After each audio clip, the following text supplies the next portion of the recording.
अस्सलाम वालेकुम। वालेकुम सलाम। परेशान लग रहे हैं बहुत, खैरियत तो है? एमफिल के थीसिस के बारे में रिसर्च कर रहा हूँ।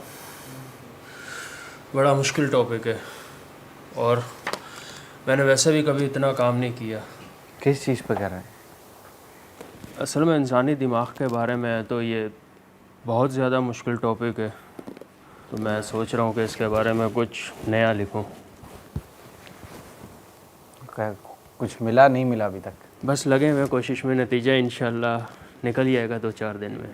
थोड़ा ब्रेक ले लें, इतना इतना स्ट्रेस रहेंगे इतनी सारी बुक्स पे ना, थोड़ा ब्रेक लेते रहेंगे तो इंशाल्लाह अज़्ज़ व जल अच्छी हेल्प होगी।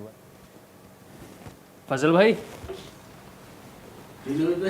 फजल भाई चाय और बिस्किट तो ले आए, 2 कप लेकर आना जी। Thank you. बगदाद भाई जी। आए, चाय पिए। आप पिए, आप पिए। अरे आपके लिए मंगवाए। चलो, आपकी ब्रेक भी हो जाएगी थोड़ी सी। क्या चल रहा है आपका फिर, कहाँ पहुँचे? थोड़ी ब्रेक बनती है फिर अब आपकी ना? हाँ बस आपके कहने पर ब्रेक ला ही ली। लें आप भी लें। बिल्कुल। आपने क्या देखा ह्यूमन माइंड और ब्रेन के बारे में, और कैसा पाया, और क्या आपकी क्या राय है इस बारे में? देखें बगदाद भाई, मैं आपको इस बारे में थोड़ा सा तफसील के साथ समझाना चाहूँगा। दिमाग एक इंतहाई कॉम्प्लेक्स ऑर्गन का नाम है।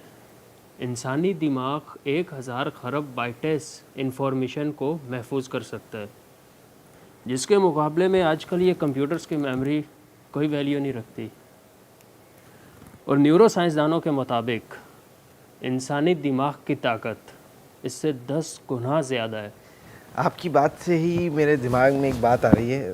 तो एक शख्सियत है, ग्रेटेस्ट माइंड्स की बात हो रही है, माइंड की बात हो रही है, दिमाग की बात हो रही है, जहानत पर आप रिसर्च कर रहे हैं। तो जहानत है ज़हीन लोगों से, तो ज़हीन लोगों में एक शख्सियत है बहुत बड़ी, उनका मेरे जहन में नाम आ रहा था कि जो मैंने पढ़ा है उनके बारे में कि 8 साल के थे वो, और 8 साल की एज में ही उन्होंने अरबिक पर एक बुक लिख दी थी, और अरबिक ग्रामर पर। और स्ट्रेंज बात तो ये है कि अरबिक उनकी मदर टंग भी नहीं थी। बगदाद भाई आप क्यों मजाक कर रहे हैं? आपको मालूम है कि मैं पहले ही इतना परेशान हूँ और आप मजाक किए जा रहे हैं। वाकई मजाक नहीं कर रहा, मैं सही बता रहा हूँ आपको। उन्होंने वाकई 8 साल की एज में अरबिक ग्रामर पर बुक लिख दी थी। बहुत बड़े शायर भी हैं, और यकीन करें उनको गुजरे हुए 100 साल से ज़्यादा हो गए, और आज भी लोग उन पर रिसर्च कर रहे हैं, PhDs कर रहे हैं। पता नहीं आपकी नज़र से गुजरा नहीं है उनके बारे में। आप नाम बताएं मुझे उनका। मैं आपको नाम भी बताता हूँ, बिस्किट भी खाएं साथ में, कुछ खाते भी रहें आप। थोड़ा आप बहुत ज़्यादा ही टेंशन में हैं। यानी कि जिस उम्र में बच्चों को खेल कूद से फुर्सत नहीं होती, उस उम्र में उन्होंने एक किताब लिख डाली है, वो भी अरबी में। तो मतलब कि कुछ ना कुछ तो होगा फिर। बहुत कुछ है जैसे कुछ ना कुछ नहीं है, बहुत कुछ है। असल में उनकी बहुत सारे टॉपिक्स पर बुक्स लिखी हैं। जैसे हमारे यहाँ आजकल बड़े बड़े साइंटिस्ट के बारे में कहा जाता है ना, कि उन्होंने वो बायोलॉजी के साइंटिस्ट हैं, कोई जूलॉजिस्ट है, कोई फिज़िक्स के साइंटिस्ट हैं। उन्होंने वैरायटी ऑफ टॉपिक्स पर बुक्स लिखी हैं। मतलब अब आप बोलें 40, 50, 60 टॉपिक्स पर उन्होंने बुक्स लिखी हैं, और वो छोटी मोटी नहीं है शख्सियत।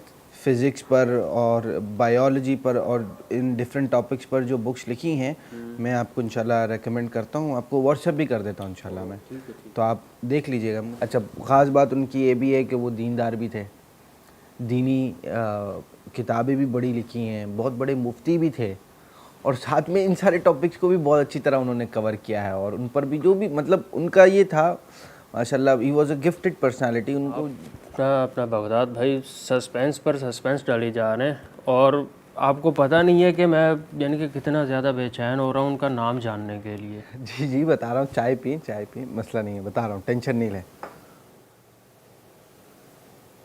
उनका नाम है इमाम अहमद रज़ा ख़ान रहमतुल्लाहि तआला अलैह। इमाम अहमद रज़ा ख़ान रहमतुल्लाह अलैह। आला हज़रत जिनको हम लोग कहते भी हैं, आला हज़रत भी कहते हैं उनको। इनके बारे में मैंने कहीं सुना था, कहाँ सुना था? लाइब्रेरी में किसी किताब में उनका नाम पढ़ा था, या किसी ने कुछ बताया था मुझे। उनके बारे में लोगों ने बहुत सारी रिसर्च की हुई है, PhDs की हुई हैं। इनकी एक बहुत बड़ी बुक है फतवा रज़विया, उसमें फतवे हैं, लोगों ने उनसे सवालात किए हैं, उसके उन्होंने जवाबात दिए हैं। तो उसके 22,000 खाली पेजेस हैं, 30 वॉल्यूम्स हैं। इतनी सारी बड़ी जगह चाहिए खाली उसको रखने के लिए। और कहते हैं ना, अल्लाह पाक की तरफ से जब गिफ्ट मिलता है तो फिर हम लोग की अक्लें काम नहीं करती।